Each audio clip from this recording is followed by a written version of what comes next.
धार्मिक मान्यताओं के अनुसार आदि अनादि काल में माता पार्वती ने भगवान शिव को प्राप्त करने के लिए यह व्रत किया था। इस व्रत को करने से सौभाग्यवती स्त्रियों को पति, पुत्र, संतति और पुत्रादि सुखों की प्राप्ति होती है।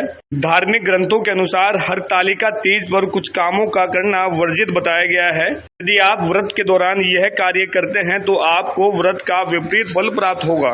हरतालिका तीज पर किन कामों का करना वर्जित बताया गया है, इसकी अधिक जानकारी लोकल 18 को देते हुए हरिद्वार के विद्वान ज्योतिषी पंडित श्रीधर शास्त्री ने बताया कि सनातन धर्म में यह व्रत बेहद ही खास और सौभाग्यवती प्रदान करने वाला है।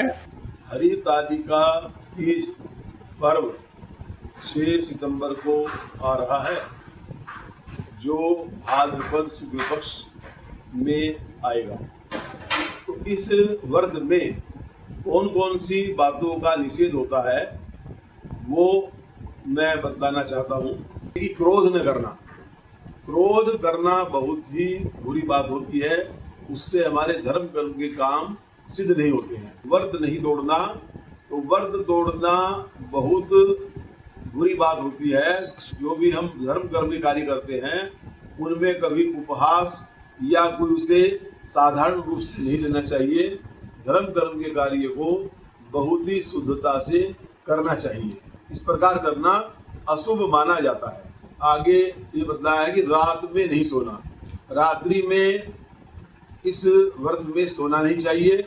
तो इसके दौरान इस समय जो हमारा ये समय होगा उसको हम भक्ति भाव में ही भगवान शंकर की जो किसी स्तोत्र पाठ, कोई भी हमारा रुद्राष्टक इत्यादि कोई भी हमारा हम स्तोत्र कर सकते हैं। तो ये करना बहुत ही हितकर होता है। पति के साथ झगड़ा, कलह इत्यादि नहीं करना है, क्योंकि यदि हम अपने पति के साथ ही झगड़ा कर रहे हैं तो हमारा सब पाठ पूजा व्यर्थ हो जाता है।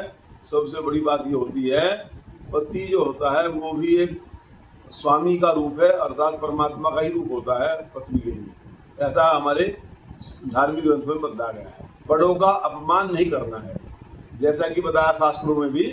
अभिवादनशीलस्य नित्यम प्रदोषसेविने चत्वारि तस्य वर्धन्ते आयुर्विद्याय शोभिलम।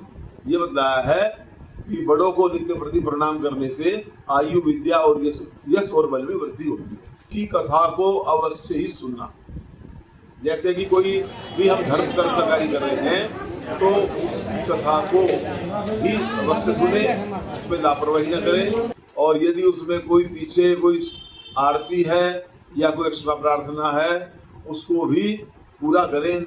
उसका पाठ पूरा ही होना चाहिए, जैसा भी विधान उसमें बताया गया। तो जैसा कि बताया है, हरियाली तीज जो भगवान शंकर और पार्वती जी के लिए समर्पित है, उनकी पूजा करने से, उनका यह व्रत और कथा सुनने से जो भी हमारी सौभाग्यवती स्त्रियां हैं उनकी मनोकामना, ग्रह क्लेश, कष्ट और सभी के स्वास्थ्य में वृद्धि होती है और परिवार में एक शांति का वातावरण बना।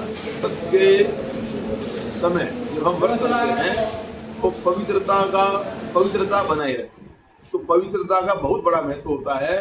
यदि धर्म कर्म का कार्य हम पवित्रता से करते हैं और पवित्रता बनाए हुए हैं तो पवित्रता से हमारी आधी पूजा पूरी हो जाती है। क्यों? जो स्वच्छता होती है उसी में लक्ष्मी का निवास है, उसी में ही हमारे जो है परमात्मा का निवास है। इसीलिए स्वच्छता का बहुत बड़ा महत्व होता है। और स्वच्छता के दौरान उस समय हम अगर पूजा करते हैं अपने भोलेनाथ जी की और पार्वती जी की, तो उससे हमारी पूजा और भी अच्छी होती है, उसका हमें और कई गुना फल प्राप्त होता है। दूध न पीना, दूध इस हरियाली तीज व्रत के दौरान, हरियाली तीज में यदि सौभाग्यवती महिलाएं दूध का सेवन या भूल से भी दूध पीती हैं तो उसका बहुत बड़ा दोष लगता है। अभिप्राय है कि जो अगला जन्म है उसको सर्पनी का मिलता है। जैसे सांप दूध पीता है ना, तो वो सांप की योनि उसको मिलती है अगले जन्म में। शास्त्रों में ऐसा विधान है। इसके अतिरिक्त जो फल न खाना, फल का भी निषेध बताया गया है। फल भी नहीं इस व्रत में सेवन करना चाहिए। यदि फल का सेवन करते हैं तो अगले जन्म में जो है वानर की योनि प्राप्त होती है। तो इसीलिए फल का सेवन भी नहीं करना चाहिए। यदि हम इन बातों का पालन नहीं करते हैं तो हमें इसका विपरीत फल मिलता है, अर्थात हमें अनेक प्रकार के कष्ट आते हैं और हमें अनेक प्रकार की व्याधियां और जीवन में कई कष्ट आते हैं।